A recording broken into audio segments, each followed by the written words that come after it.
बिंदु विशेष उठाए गए हैं। मुझे पूरी उम्मीद है कि अगली बैठक में हमें इस प्रश्नों के उत्तर मिलेंगे। मैडम, जल जीवन मिशन के अंतर्गत जो योजना चल रही है उसमें काफी लंबा घोटाला देखा है।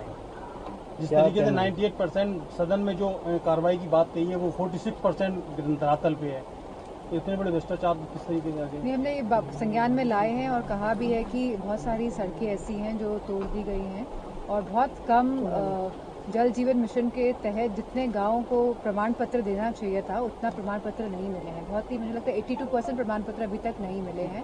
तो हमने ये बात रखी है और कहा है कि इसको जल्द से जल्द पूरा किया। ट्रम्प ने 50% टैरिफ लगा दिया है। ये बहुत ही दुर्भाग्यपूर्ण बात है क्योंकि जहाँ बड़ी बड़ी बातें कही जाती थी कि हमारा देश आगे बढ़ा है, कि हमारे संबंध अपने आसपास के देशों से और पूरे विश्व से सुधर रहे हैं, तो जो टैरिफ लगा ये अपने आप में दर्शाता है कि कहीं ना कहीं भारत की जो फॉरेन पॉलिसी है वो पूरी तरह से नाकामयाब रही है। संजय निषाद के बगावती तेवर देखने को मिले हैं। उन्होंने कहा कि अगर गठबंधन से फायदा नहीं है तो गठबंधन तोड़ दिया जाए।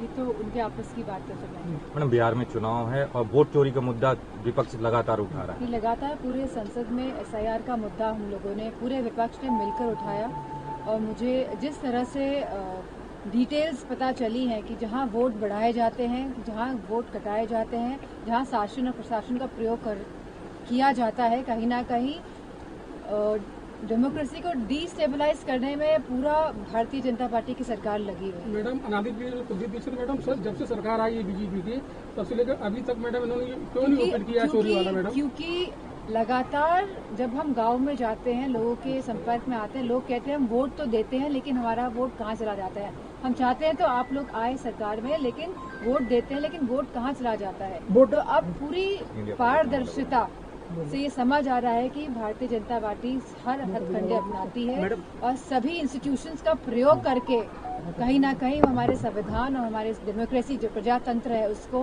तहस नहस करने में लगी हुई है। वोट अधिकार यात्रा निकली थी, उसमें क्या राष्ट्रीय अध्यक्ष जी शामिल होंगे वोट अधिकार यात्रा में? जी, बिहार में जो यात्रा है उसमें 30 तारीख को प्रोग्राम है। संभल घटना को लेकर के न्यायिक कमेटी का गठन कर दिया गया है काफी समय बाद। न्यायिक कमेटी संभल की घटना को लेकर के न्याय आयोग की संभल घटना की रिपोर्ट आई है, उसमें रिपोर्ट सौंपी गई मुख्यमंत्री को। उसमें कहा गया कि ये घटना पूर्व नियोजित षड्यंत्र था और न्याय आयोग की टीम गठित कर दी गई है। लगातार देखने को मिल रहा है जब भी कोई बहुत ही विशेष मुद्दा होता है तो उस मुद्दे से भटकाने के लिए भारतीय जनता पार्टी के लोग या उनका गुट कोई ना कोई इस तरह के प्रकरण करता है जो लोगों के बीच में भ्रम फैला सके और सही मुद्दों से ध्यान भटका सके। मैडम, जो इंडिया पाकिस्तान के युद्ध में लगातार हो रही कि CM और PM जो भ्रष्टाचारी अगर होंगे तो 30 दिन का जो टाइम दिया गया, तो उसमें अन्य मंत्रियों को क्यों नहीं शामिल किया गया है?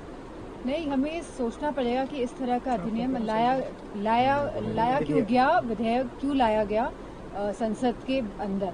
ये इसीलिए लाया गया, कहीं ना कहीं सरकार नहीं चाहती कि डेमोक्रेसी रहे, क्योंकि अगर आप चीफ मिनिस्टर को ही भेज देंगे जेल में और वो भी कोई पुष्टि नहीं है, और खुद जहां हमारे जो चीफ मिनिस्टर साहब हैं उन्होंने अपने आते ही अपने ऊपर के मामले हटाए कि नहीं हटाए।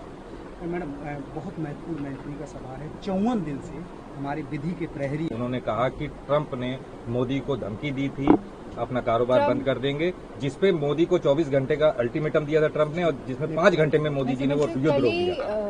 कल ही प्रेसिडेंट डोनाल्ड ट्रंप का बयान आया है कि मैंने धमकाया, कि मैंने कहा कि 24 घंटे में आप युद्ध विराम कीजिए और युद्ध विराम 5 घंटे में हो। या तो भारतीय जनता पार्टी के लोग डोनाल्ड ट्रंप जी जो प्रेसिडेंट ऑफ US है उसका खंडन करें उनकी बात का, और जब खंडन नहीं कर रहे तो मतलब ये बात सच है।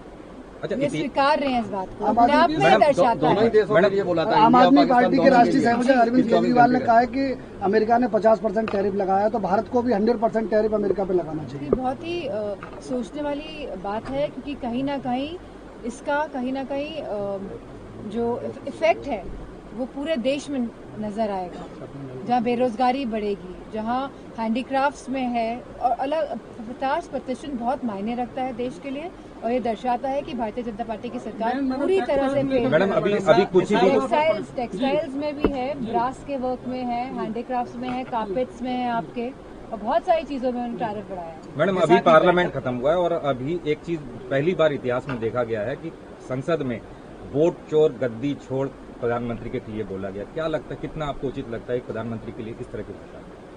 मैं समझती हूँ क्योंकि हम चाहते थे और लगातार सभी सांसदों की ये डिमांड थी कि SIR पर चर्चा हो, कि जहाँ लगभग 80 लाख लोगों को सूची से हटाया गया है वोट डालने की, जो सूची लाए हैं, यहाँ पे 80 लाख लोगों को घटाया गया है।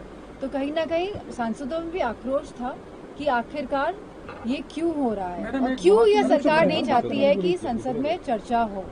और कहीं ना कहीं जिस तरह कुंदरकी में हमने देखा है कि किस तरह का पूरा शासन प्रशासन का व्यवहार रहा है, इलेक्शन कमीशन को जहां लगातार हम लोग संपर्क करते हैं कि इस तरह की वोट चोरी हो रही है, कि वोट चोरी में सेंध लग रही है, लेकिन इलेक्शन कमीशन आंख मूंद के कोई जवाब नहीं देता है, तो कहीं ना कहीं सांसदों के गुस्सा है और मैं समझती हूँ सही है। मैडम, बिहार में राहुल गांधी जी की एक रैली डीएम को सस्पेंड कर दे आयोग, मैं संतुष्ट हूँ। सर क्या कारण है ऐसा कि अभी तक कोई कार्रवाई आयोग नहीं कर रहा है? ये हम शुरू से कह रहे हैं कि आयोग सरकार के साथ मिला हुआ है और सरकार के इशारों में ही आयोग काम कर रहा है। एसटी हसन ने कहा है कि बाहर के लोग अगर भारत में रह रहे हैं तो कौन सा बड़ा गुनाह हो गया, इनको संरक्षण दे देना चाहिए। कहीं ना कहीं लोगों का कहना है रोहिंग्या मुसलमानों को समर्थन देते हैं। अब बताइए, रह तो रहे हैं, अब बांग्लादेश से रह रही है ना,